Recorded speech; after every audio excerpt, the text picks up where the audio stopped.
Review paused. It is recording. Okay, so let me just set this up and I believe we will be good to go. I hope everything is going okay. I hope that you can hear me properly. Let me just set this up and we will start. Oh, there's a new Bleach chapter. Cool. My last words, my. What will happen? Let me put you like this and this. Do you appear on the recording like this? No. Good. So, gotta look there. Not there. There.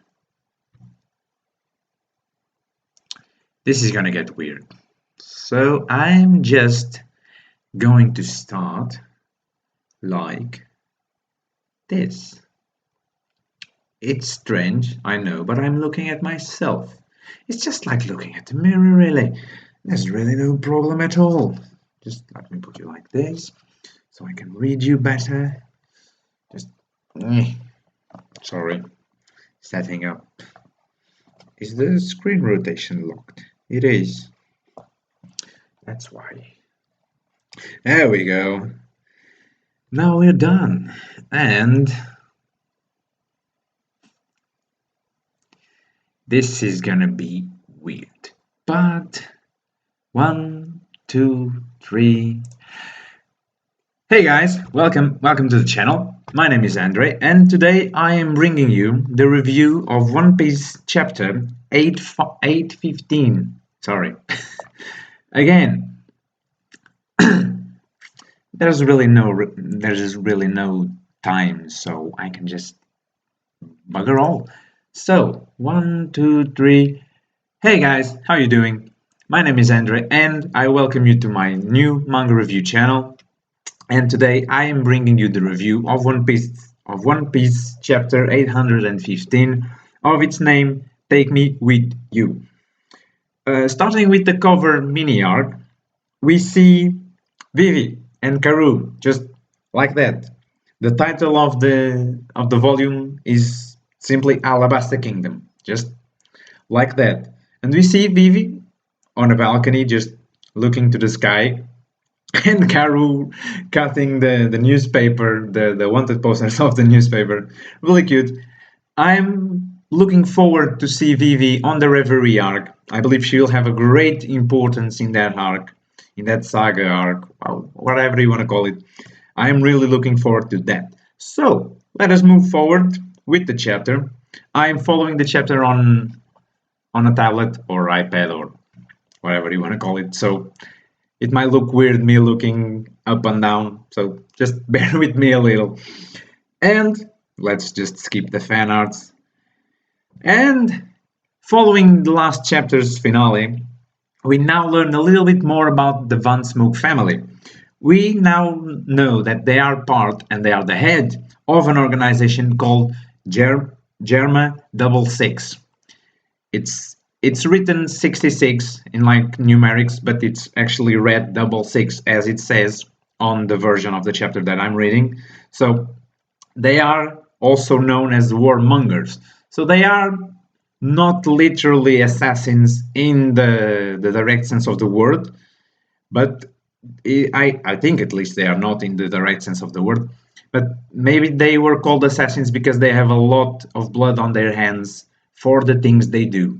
They promote wars around the world. At least that's what I get as a warmonger. So they are not really, I don't think they do the dirty work, but they prompt the dirty work to happen. They are like a third party in a war that puts the two parties against each other. I guess that's how it is. It would make sense. So it would turn them in a way like a mafia, not directly assassins.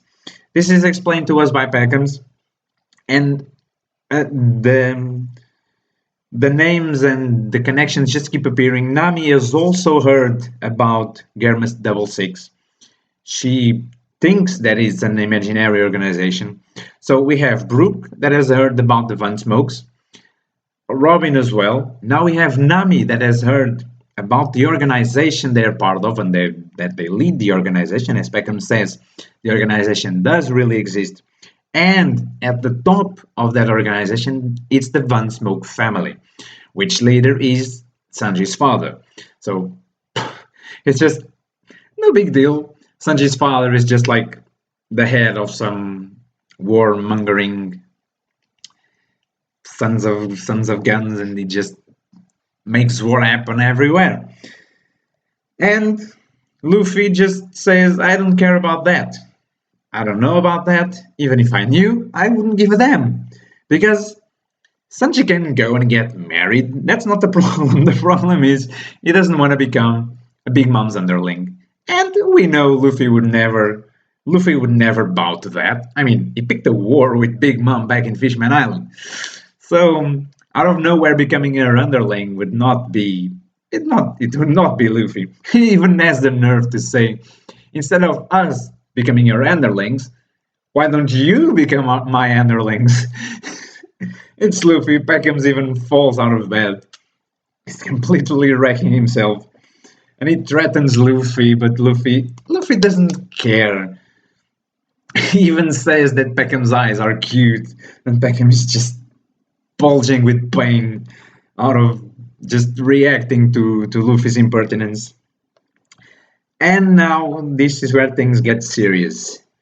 Because we so far we didn't have an idea how extensive the power of an Yonko was. And I believe that Big Mom, out of all the Yonkos right now, out of the four Yonkos right now, is the one that takes the most advantage out of this power that Peckham talks about in this chapter, which is the power of knowledge. Knowledge can be far more powerful, far more brutal than any weapon or anything at a personal level. And as Peckham says, should Sanji refuse to go to the tea party, he probably wouldn't suffer anything directly to him, but as Peckham says, he would receive a present. And not a nice kind of present. It's a present with a head of someone he holds dear, or someone that was implicated with him, not necessarily dear, because it could be one of the Straw Hats, although I doubt anything like that would happen because the crew is together now, and they would have to decimate the whole crew to get the head of any of them, unless they could attract one of them alone, and then maybe they could have a chance. Someone from the Baratie, which was actually one of the speculations people had about what Vito whispered at Sanji's ear. Some people said that they were probably holding the Baratie ransom, even not directly ransom, but there were people stationed there in case things went south. Or someone from Kamabaka, as Peckham says, but let's be honest. I could make a lot of jokes about this. We all could, saying that Kamabaka would probably the most precious the most precious people that Sanji has ever met. But let's be honest, it would not. But it would still be bad. For good or worse, he stayed during 2 years in Kamabaka Kingdom. So whether we like it or not, some kind of relation. Oh God. And begin the jokes. Some kind of relation must have emerged. Oh God, I just dig my own grave. Some kind of relation has been formed with Kamabaka Kingdom. He could not spend 2 years without at least getting along. Okay, moving on. And that is even Luffy surprised out of how they know that, and that's when Peckham says, this is what is called power. In a new world, and especially with apparently Big Mom's modus operandi, power means knowledge. Knowing everything and anything and anyone regarding a specific person. That's why I said that among the four emperors, Big Mom is probably the one that makes the most use out of this power, the power of knowledge. Blackbeard is just bugger all and killing everyone that gets in their way. Kaido is pretty much the same. I doubt Kaido has a great intelligence network, unless he has one, but it doesn't interfere directly with her. He has an underling to do that. And Shanks is a mysterious one. I don't really know what he has, but I don't see him as a kind of person to have such a vast network like Big Mom and Kaido and like Blackbeard is trying to attain. I think of Shanks as a guy who has his own crew and just does his own thing, no underlings or anything. Maybe allies, maybe like Luffy. Maybe he has an alliance like Luffy. Nothing official. I don't know. But just moving on, there is really no way, as Peckham says, that Sanji was in no position to refuse. And just Peckham's now just drops the bomb. The point of the marriage is not to get the Straw Hats under their control. It's not to get a connection or anything like that. It's purely a political marriage. It's just a ceremony to unite the bloodlines. And whether they like it or not, the moment the priest says, "You may kiss the bride," Sanji, Blackleg Sanji is no longer a member of the Straw Hats. Yes, I made the part of the priest up. Let me be a little inventive, if you may. But yes, as soon as the marriage is done, as soon as it's all over, there's no going back. Blackleg Sanji is no longer part of the Straw Hat crew. Which, as you may guess, didn't make Luffy any more happy, any more relaxed. Instead, it jumped towards Peckham's, just shouting at him like, Sanji is his crewmate and he's not going to allow that to happen. But Peckham just keeps saying he can't refuse. He's in no position. On one end, he has Big Mom's family. All her crew, all her allies, underlings, whatever. On the other hand, he has his family and Germa 66, which can't be a low-life organization, for Christ's sake. So he's between two major powers. He's between one Yonko and his own family. So there's really no angle for us to look at it. And now Luffy comes up with a brilliant idea, and no, I am not being sarcastic. For Luffy, this was a very, very good idea. Because if you know, in the past, Luffy is not known for taking the stealthy approach. He can try, but when prompted by others. If I'm not mistaken, this is the first time that Luffy ever proposed to do something rational. As he says, I will go alone with Peckham's and maybe I can sneak in and ruin the ceremony. This might seem like a stupid idea from the point that he will be putting himself in danger by going to a Yonko's place, surrounded by all the enemies I've stated before. But let us remind that for Luffy to take this action, it means that he has a grasp of the situation. He knows that if they all go, war is going to break loose, all hell will ascend to earth, and he doesn't want that. He knows that putting himself between two Yonkos and the Van Smoke family is not a good idea. So I kind of enjoy this part of Luffy actually stopping and saying, no, I need to go alone because if we all go in, it's going to go tits up, bugger all. No, I am going alone. And despite Peckham saying, no, I'm not taking an enemy with me, he just runs off to fetch Chopper so Chopper can heal Peckham's faster so that they can go out of Zou faster and deal with this. And then we have a small talk with Zoro. Luffy even joked that he's worried about Sanji. Zoro offers to cut Luffy's head off. Typical conversation. And then the Straw Hats reunite once again. Chopper, Robin, Usopp, and Brook, and probably Frankie. I don't see him here, but he's probably there yet as well. Arrive. Brook has a dog clinched to his leg. It's so funny. Brook suffered a lot in Zou. And behind them comes Nekomamushi, always jolly and Ollie. And he just launches himself towards Zoro and Luffy, near breaking the wall and breaking himself, more importantly. And he starts bleeding all over again. Chopper is angry with him, Zoro is angry with him, and amidst all the confusion, the commotion, Law arrives with his crew. We finally get a glimpse of the whole Heart crew. All the 20 members of the Pirates of Heart crew. It's a pretty cool crew, I gotta say. It's something I would enjoy to see more in One Piece, is getting to know more the dimensions of a crew. We have the Straw Hats that have 9 members so far. We have now the Heart Pirates who have 20 members. I would like to get a grasp, or a better grasp of the crews. It's just a finicky of mine. It's nothing really important story wise, but it's a cool fact. I would like to know that.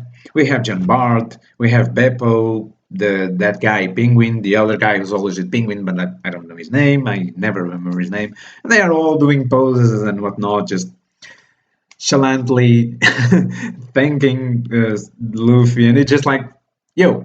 And then Law goes, okay, we need to talk. And they're just like, what? So rude. You were rude. You're just like, oh, well, it's Law and Luffy. And now Law finally gets a grasp of the situation, and they just fill him in on the matters. And Luffy even asks, can we put that fight with Kaido on a hold just for a little while? But Law says that's not an option. And now we see the true purpose, let's say, of they going to Zou was so that they could have a rest before actually going to Kaido. But as we know, things went tits up, and Zou was nearly destroyed, Jack was there, and now their location has been compromised. Whether we like it or not, the Big Mom pirates probably already know that they are in Zou, and it's just a matter of time before Jack comes back to Zou. Yes, the obituary said that he died, the paper said that he died, but come on, let's face it. He's a guy with a billion berry bounty. An ancient zone fruit. Yes, he went against one admiral and a former fleet admiral, sorry, and a couple of vice admirals, yes, but he just couldn't die. Oda wouldn't introduce him as a man this powerful to just say that he died on a newspaper. It just doesn't make any sense. They probably said that because in the midst of battle he disappeared, maybe he was wounded, and they thought, well, he died. And let's just say to the people that he died, people will buy it, and they will forget about him, and maybe one day we can get him, or maybe we just wait for him to die of old age. Let's just, because we know the government operates like that. They hide things from the public. So to hide their own shame, sometimes. It was like that with the crocodile incident. The crocodile incident, if you remember, was completely wiped out, almost. They just said that Crocodile turned out to be a bad guy and Smoker was there walking around and he just captured the guy. When it was nothing like that. The guy was trying to take over a country. And they just painted like it was nothing. So I guess that something like that went down.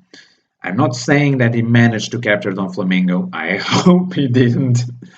Well, it depends on what happens to Don Flamingo. If he gets to Kaido, then Kaido will take care of its sorry ass.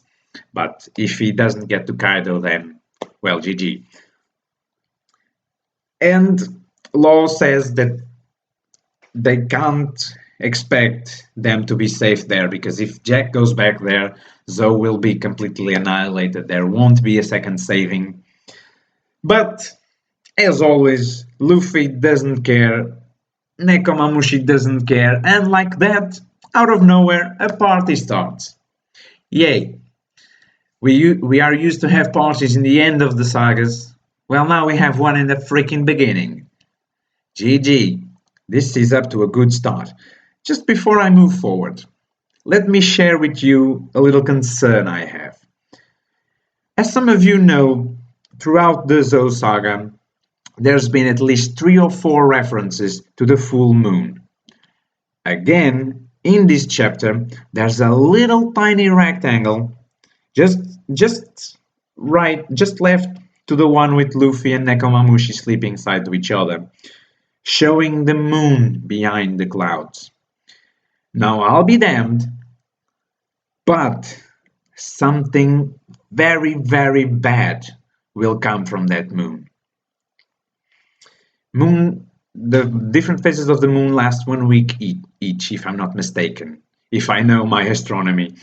So this is not the only day with full moon, and I bet that will be the only cloudy day. Or at least it will stay cloudy a few more nights, but maybe when things are about to go south, the clouds are just gonna disperse and the full moon will show and something really, really nasty will happen. I can just feel it. Oda wouldn't say 3 or 4 times that luckily it's not a full moon or luckily it's a full moon but it's covered up. And he wouldn't show that. He does nothing on random. Everything has a purpose in One Piece. Everything that we see in the chapters has a purpose. Whether it be the cover arts, everything has a purpose. God, even the color pages have a purpose sometimes. They have hidden secrets in them. So, mark my words, that moon ignites something, and that something will ignite at the worst possible moment. You mark my words. We thought Zoe would be a quiet arc. I'm starting to have my doubts. But anyway, doubts aside, we now go to Frankie, Robin, and Brooke, which are standing or trying to stand guard in case Kanjuro and Kinemon ever arise in Zoe.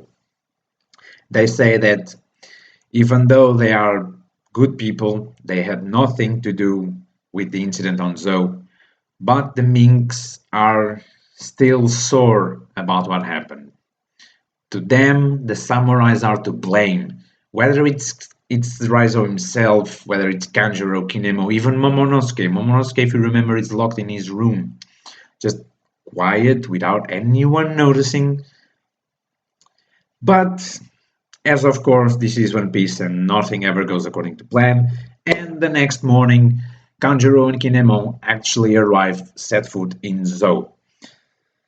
And they are happy because they don't know what happened. And the little monkey is with them also. And Brooke, Frank, and Robin are asleep, as you would expect.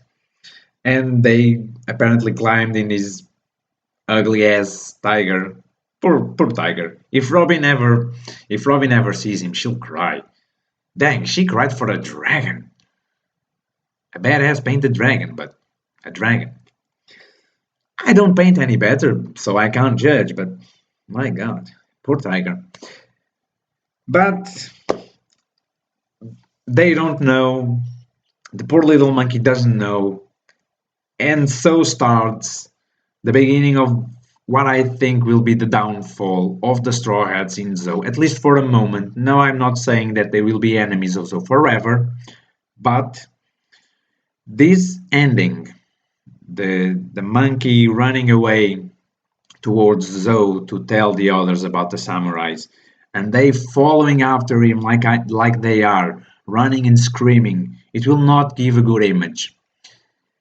My dear friends, as I said, we thought Zoe would be a quiet arc. I thought that myself. I actually never thought that Kinemon and Kanjuro would actually caught up. I just thought they would keep falling. And that maybe Raizo would appear, the Straw Hats would manage to hide him. Or just tell him, don't say your name because they will kill you if you do. And now the worst has happened. Kinemon and Kanjuro have set foot in Zoe. And they are after Bariete, which I believe it's his name. From previous chapters we heard that's his name. And he even caught the Gozaru line from Kinemon. So he caught the ETT from Raizo, and now he caught the Deco Serum from Kinemon. But the poor monkey is just, he's shocked. It pains me to see him like this. It's just, he's in, I don't know, I feel sorry for him. And I don't know if he's going to get to Inuarashi. Probably he's going to get to Inuarashi because it's daytime, and Nekomamushi is probably sleeping right now. So I don't know. And you know what? After this, it might be. Yeah, I'm having an idea. What if when they discover Kinemon, Kanjuro, and Raizo, what if it's the first time after a long time that Inuarashi and Nekomamushi actually break their rule of night and day rulings? What if the entire island of Zou stands against this samurai threat and therefore the Straw Hats and the Heart Pirates? Like I said, I'm not saying that they will stay enemies forever. They have no reason for it, and I'm sure that something will happen that will that will clean this mess up. And that's where I think that Jack comes in, he will appear, Kinemo and Kanjuro and maybe Raizo will have a standing performance on that bit, on that fight. I'm not saying that they will defeat Jack, not that. I don't think they are that powerful. But maybe they will make a stand so powerful that it will give the Minks a bit of a hope regarding them. And I don't say forgive, but maybe it can alleviate their pain towards the fact that Raizo indirectly caused the destruction of their island, even though Jack was the one that caused all that destruction, but it was while searching for Raizo. Whether we like it or not, in war, those who are the cause of war are in much of a fault of it as the ones that actually make the war, as the ones that fight it or the ones that destroy. At least in my perspective. So if I was a mink, I would probably be pissed at Raizo as well, because God, we were peaceful here. Then this guy comes asking for this fella. He's not here, but he still wrecks our home. So the mink's behavior is understandable, and I think that at least for the next 2 or 3 chapters, I don't know, maybe it will be the start of this downfall. I don't know if Luffy is really going alone to Big Mom's place. I wouldn't think it would be advisable. Maybe Nami will go with him. Maybe Brook. I would like to see Brook and Nami and Luffy going together, because if we think sneak and infiltration in the Straw Hats, Brook and Nami are definitely the best, the most suited for that job. Nami can create mirages with her powers, with her abilities, and Brook can put lowly minions to sleep with his music as well. So I don't know. Maybe Kinemo and Kanjuro will stay aside from the Minks for a little while longer. Just maybe until Luffy and Peckham's at least leave Zou, and then things go down south and all hell breaks loose. Jack reappears, and then the misunderstandings in Zou get fixed. Inuharashi and Nekomamushi might stand together against Jack, because let's be honest, one doesn't have a leg and the other doesn't have an arm, so they need to stand together. The whole Zou will have to unite against Jack, whether they like it or not. They stood for 5 days, ever changing, but I think that the only way to really rid Zou of Jack's threat is if the whole island unites, and with the help of the Straw Hats, the Samurais, and the Heart Pirates, they are able to fend off Jack. But I've labored for enough time. My dear friends, this is all that this week's chapter has to offer us. 815 is now over. I am eagerly awaiting the next chapter. Luckily, there's no break. Luckily for that. and we'll just see how things go. Will Luffy go with Peckham's to Big Mom's place? Will the Straw Hats once again get separated? That's one thing that I'm most fearing, because I think Dressrosa was enough of a separation already. And so, yeah, what do you think about these week's events? Do you agree with me when I say that this samurai thing is still going to cause a bit of trouble? Share your opinions with me. The comment section is yours to use and abuse. As well, give me your opinions on my performance on this video. It is the first video on the channel. It is my first video in English. If you haven't understand yet, well, probably all of you have already, because I'll be showing this to you guys. You know who you are. I'm gonna show it to you. I'm gonna show it to you first. So you guys know I'm Portuguese. There's no need to hide it. I don't speak English that well, but I'm trying to make this an international project, a live project. So yeah, tell me, give me your opinions, and I hope you've enjoyed it. I'll be doing a lot more reviews, not just of One Piece, of a whole lot of other mangas. I'm just kind of getting the hang of it, kind of losing a bit of fear and a little bit of butterflies on the stomach. So slowly but surely, I'll be bringing more content, other mangas, not just One Piece, and theories and everything else you guys want to see. So I have blabbered for enough time already. This video is probably going to be huge, and I hope you've enjoyed it, and I'll see you next time.